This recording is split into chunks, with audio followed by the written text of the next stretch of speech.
ಸದಸ್ಯರು ರಾಜ್ಯಪಾಲರನ್ನು ಅಡ್ಡ ಹಾಕಿ ರಾಜ್ಯಪಾಲರ ಭಾಷಣದ ಸಂದರ್ಭದಲ್ಲೂ ಕೂಡ ಅಡ್ಡಿ ಉಂಟು ಮಾಡುವಂತ ಕೆಲಸವನ್ನ ಮಾಡಿದ್ರು. ಅವರು ಹೊರಗಡೆ ಹೋಗ್ಬೇಕಾದ್ರೂ ಕೂಡ ಅಡ್ಡ ಹಾಕಿ ಸಂಘರ್ಷದ ವಾತಾವರಣವನ್ನು ನಿರ್ಮಾಣ ಮಾಡಿದ್ರು.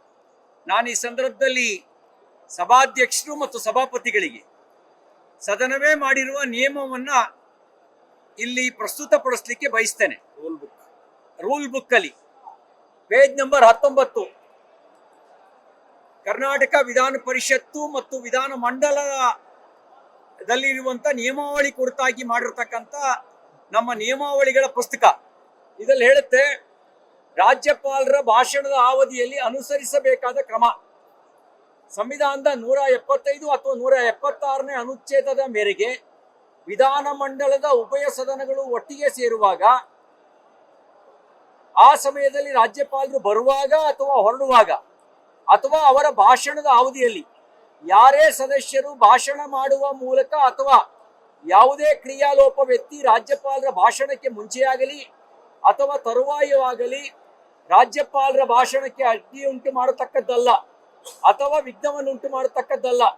ಅಂತಹ ಅಡ್ಡಿಯನ್ನು ಅಥವಾ ವಿಘ್ನವನ್ನು ಸದನದ ಆದೇಶದ ತೀವ್ರ ಉಲ್ಲಂಘನೆ ಎಂದು ರಾಜ್ಯಪಾಲರಿಗೆ ತೋರಿದ ಅಗೌರವವೆಂದು ಪರಿಗಣಿಸತಕ್ಕದ್ದು ಮತ್ತು ಅಂತಹ ಸದಸ್ಯ ಅಥವಾ ಸದಸ್ಯರನ್ನು ಸದನದಲ್ಲಿ ಮಂಡಿಸಬಹುದಾದ ಪ್ರಸ್ತಾವದ ಮೇರೆಗೆ ಅಧಿವೇಶನ ಗೊತ್ತುಪಡಿಸಿದ ಅವಧಿಗೆ ಅಥವಾ ಉಳಿದ ಅವಧಿಗೆ ಅಮಾನತುಗೊಳಿಸತಕ್ಕದ್ದು. ಕೆಲವು ವಿಧಾನ ಮಂಡಲದ ಸದಸ್ಯರು ರಾಜ್ಯಪಾಲರನ್ನ ಅಡ್ಡ ಹಾಕಿ ಅವರ ಮೇಲೆ ಮ್ಯಾನ್ ಹ್ಯಾಂಡ್ಲ್ ಮಾಡುವಂತ ಒಂದು ಪ್ರಯತ್ನವನ್ನು ಮಾಡಿದ್ದಾರೆ, ಗುಂಡಾ ವರ್ತನೆಯನ್ನು ತೋರಿದ್ದಾರೆ.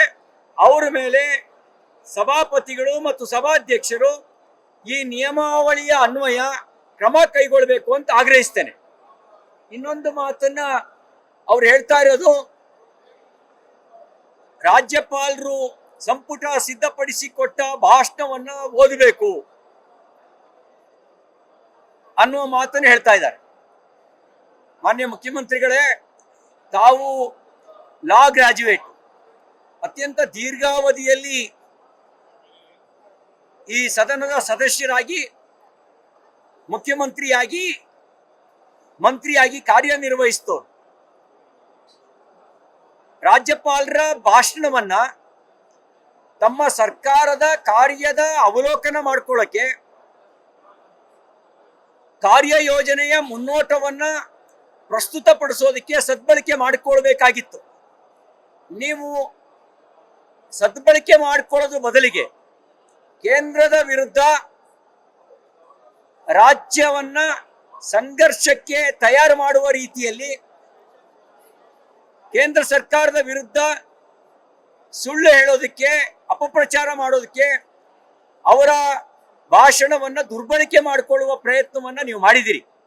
ಇದು ಸಂವಿಧಾನದ ಆಶಯಕ್ಕೆ ವಿರುದ್ಧವಾಗಿರುವ ಸಂಗತಿ. ಮತ್ತು ಕೇಂದ್ರದ ವಿರುದ್ಧ ಅಪಪ್ರಚಾರ ಮಾಡಿದ ಮಾತ್ರ ಅಲ್ಲ, ತಮ್ಮ ರಾಜ್ಯ ಸರ್ಕಾರದ ಬಗ್ಗೆಯೂ ಕೂಡ ವಾಸ್ತವ ಸ್ಥಿತಿಗೆ ವಿರುದ್ಧವಾಗಿ ತಮ್ಮನ್ನ ತಾವು ಹೊಗಳ್ಕೊಳ್ಳೋ ಪ್ರಯತ್ನ ಮಾಡಿದಿರಿ. ಒಂದು ಶಾಂಪಲ್ ಹೇಳಕ್ ಬಯಸ್ತೇನೆ. ಕರ್ನಾಟಕ ರಾಜ್ಯದ ಪೊಲೀಸ್ ಕಾರ್ಯವೈಖರಿ ದೇಶಕ್ಕೆ ಮಾದರಿ ಅಂತ ಹೇಳಿದಿರಿ. ಯಾವುದು ದೇಶಕ್ಕೆ ಮಾದರಿ? ಇತ್ತೀಚೆಗೆ ಹಿರಿಯ ಪೊಲೀಸ್ ಅಧಿಕಾರಿಗಳ ರಾಸಲೀಲೆ ಪ್ರಕರಣ ದೇಶಕ್ಕೆ ಮಾದರಿನಾ? ದರೋಡೆಯಲ್ಲಿ ಪೊಲೀಸ್ ಇಲಾಖೆಯರೇ ಸಹಭಾಗಿಯಾಗಿದ್ದು ಅದು ದೇಶಕ್ಕೆ ಮಾದರಿನಾ? ಡ್ರಗ್ಸ್ ಹಾವಳಿ ರಾಜ್ಯವನ್ನೆಲ್ಲ ವ್ಯಾಪಿಸಿರೋದು ದೇಶಕ್ಕೆ ಮಾದರಿನಾ? ಯಾವುದನ್ನು ನೀವು ದೇಶಕ್ಕೆ ಮಾದರಿ ಅಂತ ಹೇಳಿಕ್ ಬಯಸ್ತೀರಿ? ನಿಮ್ ಸರ್ಕಾರದ ಕಾನೂನು ಸುವ್ಯವಸ್ಥೆ ಹದಗೆಟ್ಟು ಒಬ್ಬ ಶಾಸಕನ ಮನೆಗೇನೆ ಬಂದೂಕು ಚಲಾಯಿಸಿ ಒಬ್ಬ ಅಮಾಯಕನನ್ನ ಕೊಂದಿತ್ತು, ಅದು ದೇಶಕ್ಕೆ ಮಾದರಿನಾ? ಹಾಡು ಹಗಲೇ ATM ದರೋಡೆ ಮಾಡ್ಕೊಂಡು ಹೋಗೋದು, ಯಾವ ಭಯವೇ ಇಲ್ಲದೆ ಇರತಕ್ಕಂಥದ್ದು, ಅದು ದೇಶಕ್ಕೆ ಮಾದರಿನಾ? ಯಾವುದನ್ನ ನೀವು ದೇಶಕ್ಕೆ ಮಾದರಿ ಅಂತ ಹೇಳಿ ಬಯಸ್ತೀರಿ? ಇದ್ಯಾವುದು ದೇಶಕ್ಕೆ ಮಾದರಿ ಆಗಲ್ಲ. ಕರ್ನಾಟಕ ರಾಜ್ಯದ ಜನ ತಲೆ ತಗ್ಗಿಸುವ ಘಟನೆಗಳಾಗ್ತವೆ. ಹಾಗಾಗಿ ನೀವು ಸಂವಿಧಾನದ ಆಶಯಕ್ಕೆ ವಿರುದ್ಧವಾಗಿ ನಡ್ಕೊಂಡಿದ್ದೀರಿ. ರಾಜ್ಯಪಾಲರನ್ನು ದುರ್ಬಳಕೆ ಮಾಡ್ಕೊಳ್ಳೋ ಪ್ರಯತ್ನ ಮಾಡಿದ್ದೀರಿ. ಈ ದುರ್ಬಳಕೆ ಮಾಡುವ ಪ್ರಯತ್ನಕ್ಕೆ ರಾಜ್ಯಪಾಲರು ಅವಕಾಶ ಕೊಡದೇ ಇರೋದನ್ನ ನಾವು ಸ್ವಾಗತಿಸ್ತೇವೆ. ನೀವು ಅದರ ಸ್ಪಿರಿಟ್ ಅನ್ನ ಮರೆತು ವರ್ತಿಸಿದಿರಿ. ಅಧಿಕಾರ, ರಾಜ್ಯದ ಜನ ಅಧಿಕಾರ ಕೊಟ್ಟಿದ್ದು ಅಧಿಕಾರದ ಅಹಂಕಾರದ ಸಂಘರ್ಷಕ್ಕಲ್ಲ, ಅಧಿಕಾರದ ಸದ್ಬಳಕೆ ಮಾಡಿಕೊಂಡು ರಾಜ್ಯದ ಜನರ ಆಶೋತ್ತರಗಳನ್ನು ಈಡೇರಿಸೋದಕ್ಕೆ ನೀವು ಬಳಕೆ ಮಾಡಿಕೊಳ್ಬೇಕಾಗಿತ್ತು. ಅದ್ರ ಬದಲಿಗೆ ದುರ್ಬಳಕೆ ಮಾಡ್ಕೊಳ್ಳೋ ಪ್ರಯತ್ನ ಮಾಡಿದಿರಿ. ಇದನ್ನ ನಾವು ಖಂಡಿಸ್ತೇವೆ.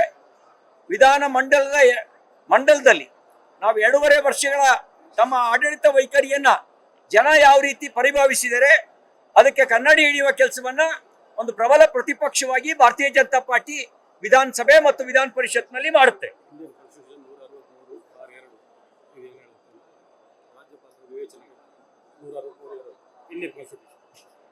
ಭಾರತೀಯ ಸಂವಿಧಾನ ವಿಧಿ 163(2) ಸಂವಿಧಾನದ ಮೂಲಕ ಅಥವಾ ಅದರ ಮೇರೆಗೆ ರಾಜ್ಯಪಾಲನು ತನ್ನ ಎಲ್ಲಾ ಪ್ರಕಾರ್ಯಗಳನ್ನು ಅಥವಾ ಯಾವುದೇ ಪ್ರಕಾರ್ಯವನ್ನು ತನ್ನ ವಿವೇಚನಾನುಸಾರ ಚಲಾಯಿಸಲು ಅಗತ್ಯಪಡಿಸಿರುವ ಮಟ್ಟಿಗೆ ಹೊರತು ತನ್ನ ಪ್ರಕಾರ್ಯಗಳನ್ನು ನಿರ್ವಹಿಸಲಿ ನೆರವು ಮತ್ತು ಸಲಹೆಯನ್ನು ನೀಡಲು ಮುಖ್ಯಮಂತ್ರಿ ನೇತೃತ್ವದ ಮಂತ್ರಿಮಂಡಲ ಇರತಕ್ಕದ್ದು. ಆದರೆ ಅದರ ಮೇಲೆ ಸಲಹೆ ನೀಡಬಹುದೇ ಹೊರತು ಆ ಸಲಹೆಯನ್ನು ಹೊರತುಪಡಿಸಿ ರಾಜ್ಯಪಾಲರು ಹೀಗೆ ಮಾಡಬೇಕು ಅಂತ ಆದೇಶ ಮಾಡುವ ಅಧಿಕಾರವನ್ನ ಮಂತ್ರಿಮಂಡಲ ಹೊಂದಿಲ್ಲ. ಇದು ಸಂವಿಧಾನದ 163ನೇ ಭಾಗ 2 ಇದನ್ನು ಹೇಳುತ್ತೆ. ಇದನ್ನೇ ಮಾತಾಡಬೇಕು ಅಂತನೂ ಇಲ್ಲ. ಮತ್ತೆ ಇದನ್ನೇ ಮಾತಾಡಬೇಕು ಅಂತ ನೀವು ಬಯಸೋರು ನೀವು ನಾಳೆ ಬೆಳಗ್ಗೆ ಯಾವುದೋ ಒಂದು ಕಾರ್ಪೊರೇಷನ್ ಅಥವಾ ಒಂದು ಜಿಲ್ಲಾ ಪಂಚಾಯತಿ ರಾಜ್ಯ ಸರ್ಕಾರದ ವಿರುದ್ಧ ಸಂಘರ್ಷದ ನಿರ್ಣಯವನ್ನ ಮಂಡಿಸಿದ್ರೆ ಸ್ವೀಕಾರ ಮಾಡ್ತೀರಾ? ಸದಾಭಿಪ್ರಾಯದಿಂದ ವರ್ತಿಸ್ತೀರಾ? ಆ ಕ್ಷಣದಲ್ಲೇನೆ ಆ ಒಂದು ಜಿಲ್ಲಾ ಪಂಚಾಯತಿಯನ್ನ ಆ ಒಂದು ಮಹಾನಗರ ಪಾಲಿಕೆಯ ಪ್ರದತ್ತವಾಗಿರ್ತಕ್ಕಂಥ ಅಧಿಕಾರವನ್ನ ಮೊಟಕುಗೊಳಿಸುವ ಕ್ರಮ ಕೈಗೊಳ್ತೀರಾ ಇಲ್ವೋ? ಅದೇ ರೀತಿ ರಾಜ್ಯಪಾಲರು ವಿವೇಚನಾಯುತವಾಗಿ ವರ್ತನೆ ಮಾಡಿದ್ದಾರೆ.